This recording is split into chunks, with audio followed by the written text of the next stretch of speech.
Hürmetli görürmənizlər, bugünkü bu videoda mən sizlərə ösümlüklərə aid kəsblər və ularning tədqiqat obyekti haqqında qısqacha tushuncha bermoqchi. Biz ösümlüklər to'g'risida gap boshlashdan burun eng avval dunyodagi har qaysi oliy bilim yurtlari va oliy maktablarda uchraydigan va to'rdan izlasak chiqadigan kasblarningki isimler bilan tanışıp çıkaylık. Bu yerdeki kasblar pəllərninki umumlaştırılgan haleti. Yani mesela felsefe degan bolsaq, bu bir felsefenin aslında nurg'unlagan pəllər bo'lishi mumkin. İqtisodshunoslik, qonun, ma'rif pəlləri, ijtimoiy pəllər, tarix pəlləri, tabiiy pəllər.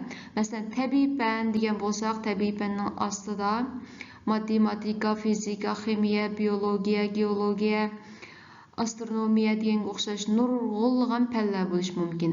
Bu yerda yozilayotgan pəllər nurg'unlagan pəllərninki umumlashtirilgan holati.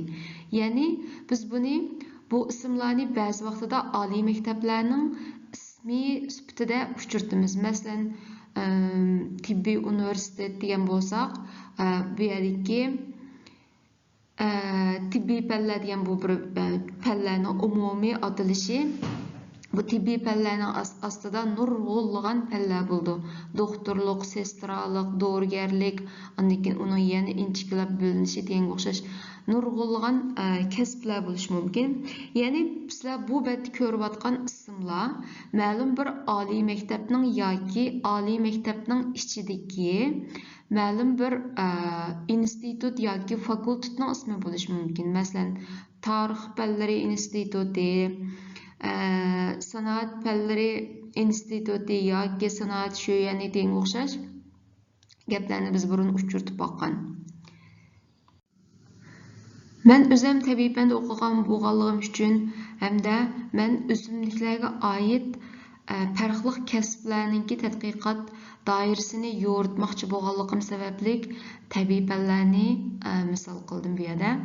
Tabiiy fanlarning ostiga tushsak, buning ostida nurg'unlagan fanlar bo'lishi mumkin. Masalan, matematika, fizika, ximiya, astronomiya, jo'g'rafiya, havo rayi ilmi, dengiz okean ilmi, yer shari fizikasi, geologiya, biologiya, sistema ilmi, fan texnik, tarixiy, ekologiya, statistika.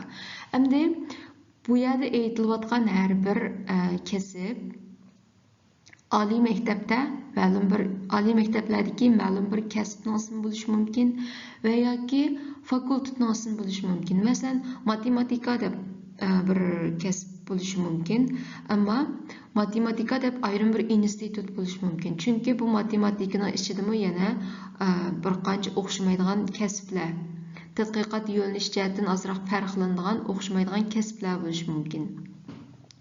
Shuning uchun bu tabiiy pəllərning ostidan ayrilib chiqqan bu pəllər birlamchi pəllər yoki yiji sho'ki deb atildi.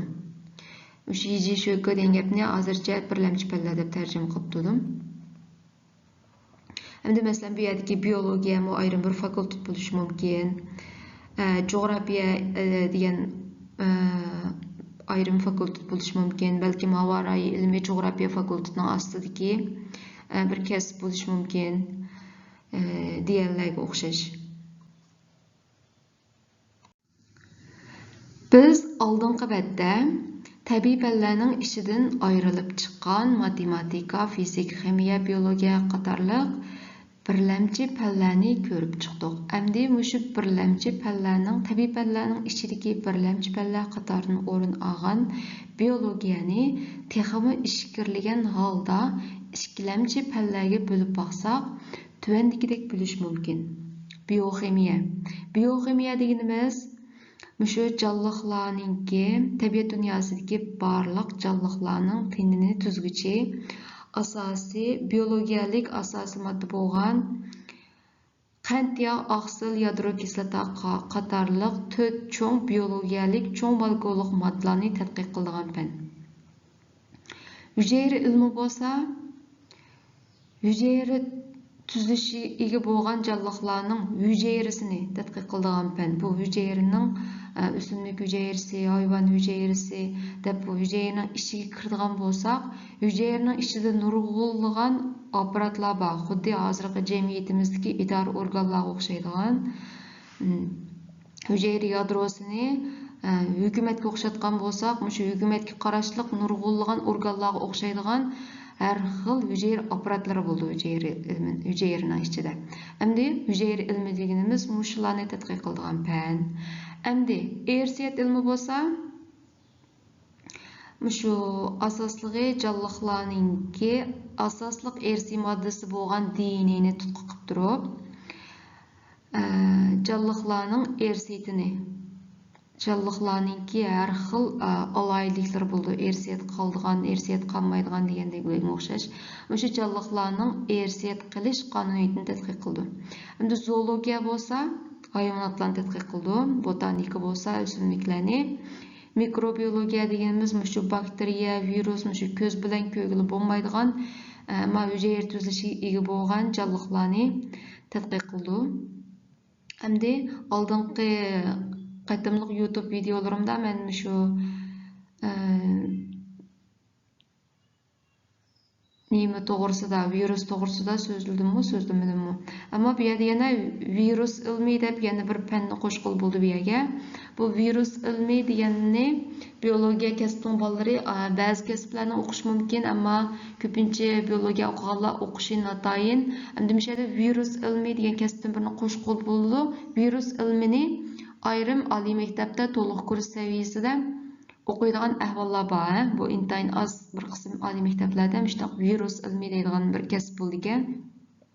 Endi bu virus deganimiz hujayra tuzilishga ega bo'lmagan bir xil jonliq. Bularni endi ayrim tadqiq qilish kerak. Shuning uchun bu yerda bir ayrim fan qurishninki zaruriyati bor. Uning ostiga tushsak immun ilmi. Immun ilmida endi shu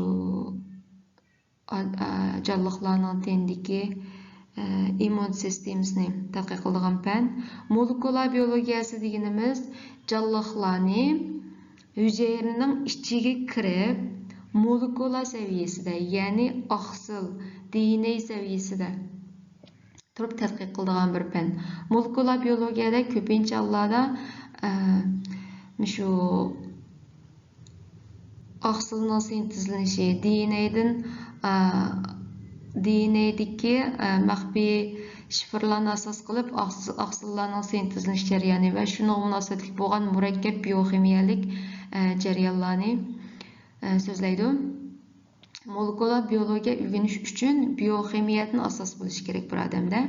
Uning keyindan fiziologiya. Fiziologiyani ayrim o'simliklarning fiziologiyasi, hayvonlarning fiziologiyasi deb ayrim ikki fan qilib o'rganish mumkin. Endi ekologiyani shundoq o'simlik ekologiyasi, hayvonot ekologiyasi deb ayrim ikki xil fan qilib o'rganish mumkin. Yana undan boshqa ekologiyani ayrim fan sifatida to'liq kursda kasb qilib o'qish mumkin. Shunday ekologiya degan kasblar bor. Undan ekologiyani to'mtaq qitlam kichik bir fan sifatida biologiyaning kasbining bolalari o'qiydi yoki o'qimaydi. Bu bir tanlab o'qiydigan fan bo'lishi mumkin. Endi men o'qib baqqanligim uchun bu yerga qo'shib qo'ydim. Endi biz botanikani asos qilib, botanikani texmi ishkirlab, uchlamchi fanlarga bo'lib baqsaq, tuvandagidek bo'lgili bo'lishi mumkin. Birinchisi o'simlik taksonomiyasi. O'simlik taksonomiyasida men avvalgi YouTube videolarimda tilg'ib o'tgandek o'simliklar tabiat dunyosidagi o'simliklarni sistemalik turga ayirib chiqishni va ularni kasbiy til bilan tasvirlab ism qo'yishlarni asos qiladigan bir fan. O'simlik ekologiyasi deganimiz o'simliklar bilan yer sharidagi muhit o'tirsidagi bog'lanishlik munosabatini tadqiq qiladigan fan. O'simlik fiziologiyasi deganimiz o'simliklarning o'sib yetilishi, ko'payish, hayot qilish jarayonidagi nurg'unlagan fiziologik o'zgarishlarni tadqiq qiladigan fan. O'simlik irsiyat ilmi deganimiz o'simliklarning irsiyat qonuniyatlarini tadqiq qiladi. O'simlik molekular biologiyasi deganimiz o'simliklarga xos bo'lgan biologiyalik cho'ng molekulyarlik moddalardan DNA bilan aqsillarning o'ttirsidagi bu yerdagi DNA bilan aqsillar o'simliklarga xos bo'lgan DNA va aqsillar shularning o'ttirsidagi bog'lanish munosabat va ularning bir-biriga aylanish jarayoni ularni tadqiq qilishi mumkin. O'simlik anatomiyasida o'simliklarningki taraqqiy qilgan yer sharida eng ustunlikni egallagan o'simliklar bo'lgan quruqliq o'simliklarning va boshqa tuvan darajaga o'simliklarningki shu yıldız g'ol, yopirmoq, gul, meva, urug'dan iborat 6 a'zosini tadqiq qilish mumkin. O'simlik morfologiyasi deganda masalan shu o'simliklarningki yopirmoqning g'olning to'g'ri kesimi yuzini qilsak, bu yerda har xil to'qilmalar, hujayralar chiqdi, shularni tadqiq qilish mumkin. Yusillar ilmi deganda maxsus yusillarni tadqiq qildi, yusillarningki taksonomiyasi, lishayniklarning taksonomiyasi, muxlarning ayrim taksonomiyasi bor, kanallar bağlamlıq o'simliklarning taksonomiyasi va ularning ishlatilishi deganga o'xshash. Bu yerda yana davomli bo'lib kelsak, bu yerda tugamaydi, buni davomli inchikilab bo'lgili bo'ldi endi buni.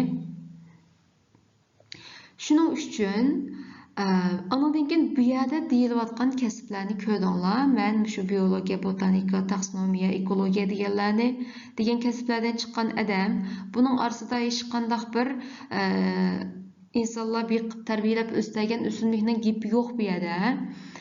Shuning uchun men bu uyanglarda beqiyotgan gullar, anadan keyin mevalik daraxtlar, saykuktatlar to'g'risida savol so'rsanglar, men cho'rt javob beramayman. Men o'qigan kasbning doirasida u fanlar yo'q.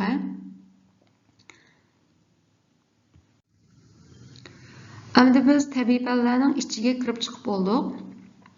Endi dehqonchilik fanlariga qarab boqaylik. Biz eng dastlabda dunyodagi barliq fanlarni, tibbiy fanlar, tabiiy fan, ijtimoiy fan, dehqonchilik fanlari deb nurg'un kategoriyalarga bo'lib olgandik. Endi shuning ichidagi dehqonchilik fanlariga qarab boqaylik. Endi dehqonchilik fanlari tuvandagidek fanlarga bo'lingan: ziroat ilmi, bog'bonchilik, o'simlik asrash, hayvonot ilmi, mol doktorlik, o'tloqchilik, o'rmonchilik, suv mahsulotlari. Endi menga odatda ya Facebook'da bo'lsin yoki Instagram'da bo'lsin menga nurg'un savollar keladi. Shu uyimdagi shu gulimning yopirmog'i bundoq bo'lib qoldi. Buni saykuktatni qandoq qilamiz deydigan shakldagi savollar keladi. Men ularga ko'pincha men bu kasbning ahli emas deb javob berman. Ular ko'pinchasi tushunmaydi. Shuning bilan men shuni amalsiz qolmay, shuning uchun shu videoni yasab o'tiribdim. Endi bu yerdagi ziroat ilmi degan bo'lsak, masalan, bug'doy qo'noq shallarni yetishtirish degan o'xshash narsalarni so'zlaydi deb bilaman. Endi bu yerdagi bog'bonchilikda shu mevalik daraxtlar, saykuktatlarni terib o'stirishga oid mazmunlarni so'zlaydi ekan. Bu bog'bonchilik degan endi ayrim bir kasb degan shu gap shu. Dehqonchilik fanlariga tabi bu. Dehqonchilik fanlari odatda masalan Yezdilik universiteti degan o'xshash universitetlarda bu xil kasblar bo'ladi. Saykuktat, mevjilarni qilganni shu Yezdilik universitetining odamlari qiladi. Endi uning ostiga fanga tushsak, o'simlik asrash. O'simlik asrashda shu asosli insonlar tarbiyalab chiqqan o'simliklarni asos qilib, o'simliklarning har xil kasallari, oziqlik yetishmasligi, har xil kasallarni tadqiq qiladigan fan shu o'simlik asrash degan. Bu ayrim bir fan, oliy maktabda ma'lum bir fan sifatida o'qiydigan xalqlar shuningda o'qiydi, shuni kasb qilib maxsus to'liq kursda. Shundoq bir fan. Hayvonot ilmi, mol doktorlik, o'tloqchilik, o'rmonchilik deganlar shu. Ya'ni bular shu matematik, fizik, ximiya, biologiya bilan darajasi teng o'rinda turadigan to'liq oliy maktabning to'liq kurs kasblarining qatoriga tiziladigan fanlar bu. Men o'zim tabiiy fanlarning ichidagi biologiya kasbidan chiqqanligim uchun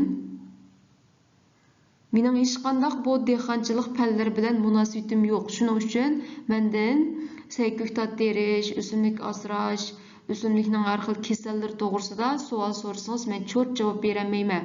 Men bu kasbning ahli emas degan mushu gap shu. Bugünkü video bu yerda oxirlashdi. Men bu PPT'ni yasash jarayonida tizib chiqqan barliq palla shu o'zimga eng tunishliq bo'lgan va o'zim eng muhim deb qaragan pallani asos qildim. Balkim ba'zi kasblar tushib qolgan bo'lishi mumkin, kamlab qolgan bo'lishi mumkin yoki ba'zi birlari ortiq ketgan bo'lishi mumkin. Shuning uchun to'g'ri tushunishinglarni umid qilman. Har qanday tushunmagan savollar bo'lsa, ostiga inkos shaklida qoldirsanglar bo'ldi. Men eng qisqa vaqt ichida javob berishga tirishaman. Anglag'aninglarga ko'p rahmat. Kelarki videoda ko'rishaylik. Xayr xo'sh.